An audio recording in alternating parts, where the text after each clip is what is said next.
मित्रांनो नमस्कार, मी करण आपलं सगळ्यांचं माझ्या चॅनलवर स्वागत आहे। मित्रांनो ब्रिटिशांनी अनेक वर्षांसाठी या अखंड भारत भूमीवर राज्य केलेलं होतं। शतकांपासून त्यांचं राज्य असून सुद्धा जी कामं ते भारतात करू शकली नाहीत ती सर्व कामं नरेंद्र मोदींनी मागच्या 10 वर्षात पूर्ण केलेली आहेत। आणि हे शब्द माझे नाही आहेत, तर जम्मू आणि काश्मीरचे मुख्यमंत्री ओमर अब्दुल्ला यांनी उद्गारलेले हे वक्तव्य 6 जूनच्या दिवशी नरेंद्र मोदी बारामुल्ला श्रीनगर ते उधमपूर या जवळजवळ 272 किलोमीटर लांबीच्या एक रेल्वे लिंकच्या प्रकल्पाचं उद्घाटन करण्यासाठी त्या ठिकाणी पोहोचलेले होते। आणि याच प्रकल्पांदरम्यान चेनाब नदीवरलं जगातलं सर्वात जास्त उंचीचं एक कमानी पूलचं प्रकल्प मागच्या अनेक वर्षांपासून सुरू होतं।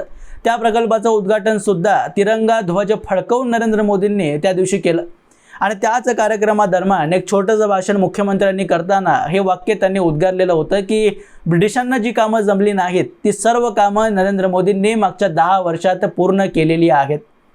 आता मित्रांनो हे वक्तव्य फार विशेष आहे, कारण तुम्हाला सर्वांनाच असं माहिती आहे की नरेंद्र मोदी हे बीजेपी या पक्षाचे नेते आणि त्या पक्षाला आपला परमशत्रू मानणारा काँग्रेस त्यांच्या पाठिंब्यानं ओमर अब्दुल्ला यांची काश्मीरमध्ये सरकार आहे आणि इंडिया अलायन्सचे ते सदस्य राहिलेले आहेत। लोकसभा विधानसभा दोन्ही निवडणुका त्यांनी इंडिया अलायन्समध्ये लढवलेल्या आणि इतकं असताना सुद्धा नरेंद्र मोदींसाठी आपल्या राज्यात ते आलेले असताना त्यांच्याविषयी इतके प्रशंसा करणारे वक्तव्य करणं अगदी हे साधं नाही आहे, फार विशेष हे वक्तव्य आहे। आणि यामागचं महत्त्व समजून घेणं सुद्धा आपल्यासाठी फार गरजेचं आहे, कारण हा जो प्रकल्प आहे 272 किलोमीटर लांबीचा रेल्वे लिंकचा हा काश्मीरसाठी किती महत्त्वाचा आहे हे सर्वात आधी जाणून घेणं गरजेचं आहे। कारण या प्रकल्पाचं आणि ओमर अब्दुल्ला यांनी केलेलं वक्तव्य याचा फार मोठा संबंध आहे। जसं की तुम्हा सर्वांना मागच्या अनेक वर्षांचा काश्मीरचा इतिहास माहिती आहे की स्वतंत्रता मिळाल्यापासूनच पंडित जवाहरलाल नेहरू यांनी आपला मित्र म्हणजे शेख अब्दुल्ला याला मुख्यमंत्री करण्यासाठी किती मेहनत घेतलेली होती आणि महाराजा प्रताप सिंग यांना कसं डावललं गेलं, त्यांना भारतासोबत अगदी त्यांनी सही करण्यासाठी पेपरावरती तयार होते, तरीसुद्धा त्यांची मागणी मान्य करायला पंडित जवाहरलाल नेहरू त्यावेळी तयार नव्हते। कारण मुख्यमंत्री म्हणून म्हणजे त्यावेळी पंतप्रधान म्हणून त्या राज्याचा प्रताप सिंग हे शेख अब्दुल्ला यांना स्वीकार करणार नव्हते, हे पंडित जवाहरलाल नेहरू यांना माहिती होतं। आणि ते त्यांच्याकडून जबरदस्ती मान्य करून घेण्यासाठी जोपर्यंत पाकिस्तान काश्मीरवर हल्ला करत नाही तोपर्यंत पंडित जवाहरलाल नेहरू यांनी वाट बघितली। आणि शेवटीच शेख अब्दुल्ला यांना काश्मीरचा एक मुख्यमंत्री त्यांनी केलंच। काश्मीरला एक विशेष दर्जासुद्धा दिला, 370 अनुच्छेद आणून एक स्वतंत्र ध्वज, स्वतंत्र संविधान। जणू काही काश्मीर हा भारताचा एक भाग नाहीच आहे, काश्मीर हा स्वतंत्र देश आहे, त्याची निगराणी म्हणून तो भारताकडे आहे, अशी परिस्थिती पंडित जवाहरलाल नेहरू यांनी काश्मीरसाठी तयार केलेली होती। आणि या 370 मुळेच काश्मीरमध्ये रोड, रेल्वे किंवा इतर कोणत्याही सुविधा भारत सरकार अनेक वर्षांपासून नरेंद्र मोदी जोपर्यंत 370 हटवत नाही तोपर्यंत देऊ शकलेली नव्हती। त्यामुळेच काश्मीरची जनता पाकिस्तानच्या ISIची संबंध ठेवून राहिलेली आहे की आपल्याला जर भारत सरकार एक विकास देणार नसेल तर पाकिस्तानसोबत आपली विचारधारा किंवा आपला धर्म जुळतो, म्हणून आतंकवाद्यांना मदत करण्यासाठी सदैवच काश्मीरच्या लोकांनी मदत केलेली आहे।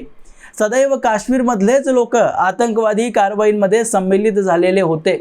दगडफेक असेल, गोळीबारी असेल, अशा अनेक घटना काश्मीरमधल्या मुसलमानांनी सुद्धा केलेल्या आहेत।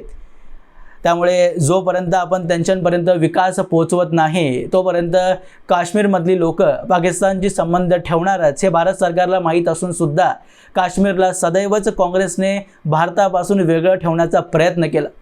कारण त्यांचे परममित्र म्हणजे शेख अब्दुल्ला आणि त्यांची वंशावली म्हणजे अब्दुल्ला परिवार जोपर्यंत काश्मीरवर राज्य करू शकेल तोपर्यंत त्या काश्मीरमध्ये विकास पोहोचवायचाच नाही। कारण एकदा का विकास पोहोचवला तर पाकिस्तानशी काश्मीरची जनता ही संबंध ठेवणार नाही। आणि पैशासाठी का असेना, त्यांची विचारधारा किंवा धर्म भारताची जुळो किंवा न जुळो, पण पैशाचा संबंध असताना भारतासोबत काश्मीरची जनता जास्त जवळीक साधण्याचा प्रयत्न करेल हे अगदी सहज होतं। या ऑपरेशन सिंधूर दरम्यान सुद्धा तुम्ही पाहिलंच की आपला आणि भारताच्या मेजॉरिटी जनतेचा धर्म वेगळा असून सुद्धा आणि कट्टरतेचा इतिहास काश्मीरचा असून सुद्धा अगदी आंदोलन करण्यापर्यंत, विरोधी मोर्चा दर्शवण्यापर्यंत सुद्धा काश्मीरची लोक जमिनीवर आलेली होती, रस्त्यावर उतरलेली होती। ते नाटक म्हणा किंवा त्याला पैशासाठी केलेलं एक षडयंत्र म्हणा, यामागे कोणतंही कारण असेल, पण हे याआधी कुठेही आढळलेलं नव्हतं. कधीच काश्मीरमधल्या जनतेने भारताच्या समर्थनात एक सुद्धा आजपर्यंत मोर्चा काढलेला नव्हता. तो पहिल्यांदा मोदी यांच्या कार्यकाळात पाहायला मिळाला. त्यामुळे हा जो प्रकल्प आहे 272 किलोमीटरचा रेल्वे लिंकचा, त्यामुळं जास्त महत्त्वाचा होतो. कारण या रेल्वे लिंकचा इतिहाससुद्धा फार विशेष आहे. ब्रिटिशांनी अगदी पूर्वीपासूनच प्रयत्न केलेलं होतं की काश्मीरचं एक जिओ पॉलिटिकल इम्पॉर्टन्स आहे. चायना असेल किंवा त्यावर रशिया, कारण त्यावेळी एक सोव्हिएत युनियन होतं, त्याला कंट्रोलमध्ये ठेवण्यासाठी ब्रिटिशांसाठी काश्मीरची भूमी फार महत्त्वाची होती. आणि त्या भूमीला मेनलँड भारताशी, म्हणजे भारतात जे महत्त्वाचे मोठे मोठे रेल्वे स्थानक होते त्यांच्याशी जोडणं ब्रिटिशांच्या मनात हे फार पूर्वीपासून विचार होता. त्यासाठी त्यांनी पहिल्यांदा 1857 साली जम्मू ते सैलकोटपर्यंत एक रेल्वे लिंक बसवला. त्यानंतर 1902ला त्यांनी एक प्रकल्प महाराजा प्रताप सिंग यांच्यासमोर प्रपोज केला, पेश केला. त्याने म्हटलं की जम्मू ते रावलपिंडी किंवा श्रीनगर ते रावलपिंडी अशा प्रकारचा एक आपण रेल्वे लिंक बनवूया. त्याने होईल असं की भारताचा जो मेनलँड आहे त्याच्याशी जम्मू आणि काश्मीर हे जोडले जातील. पण प्रताप सिंग या प्रकल्पाला विरोध करत होते. पण महाराजा प्रताप सिंग त्यावेळी ब्रिटिशांच्या या प्रकल्पाशी तयार नव्हते, कारण त्यांना भारताच्या पश्चिमी भागाशी काश्मीरचा संबंध हा बनवायचा नव्हता. त्यांनी एक नवीन प्रकल्प ब्रिटिशांसमोर पेश केलेला होता. त्यांचं म्हणणं होतं की श्रीनगर ते रईसी असा आपण एक रेल्वे लिंक बनवूया, ज्याने की काश्मीर आणि जम्मू हे दोन्ही भाग भारताच्या इतर मोठ्या रेल्वे स्थानकांशी जोडले जातील. पण या दोघांच्या वादविवादामुळे हा रेल्वे लिंक कधीच बनला गेला नाही आणि मेनलँड भारताशी काश्मीर सदैवच विलुप्त राहिला. भारताला स्वतंत्रता मिळाल्यानंतर सुद्धा काश्मीरला अनेक वर्षांसाठी रेल्वेची वाट पाहावी लागली. कारण ब्रिटिश जे सैलकोटपर्यंत रेल्वे लिंक बनवून गेलेले होते, तो सैलकोटचा भाग हा स्वतंत्र पाकिस्तानमध्ये गेलेला होता. त्यामुळे भारताच्या कुठल्याही मेनलँड मोठ्या रेल्वे स्थानकाशी काश्मीर कनेक्टेड नव्हताच, जोडला गेलेलाच नव्हता. शेवटीच 1983 मध्ये असा विचार केला गेला, म्हणजे 1947 पासून 1983 यावं लागलं. आणि तेव्हा सरकारने विचार केला की पंजाबच्या पठाणकोटशी आपण श्रीनगरला जोडूया. आणि जवळजवळ एक 53 किलोमीटरचा रेल्वे लिंकचा प्रकल्प त्यावेळी बनवला गेला. याला बनवण्यासाठी 5 वर्षांची मुदत त्यावेळी ठरवली गेलेली होती. पण या प्रकल्पाला पूर्ण करण्यासाठी 21 वर्ष हे उलटावे लागले.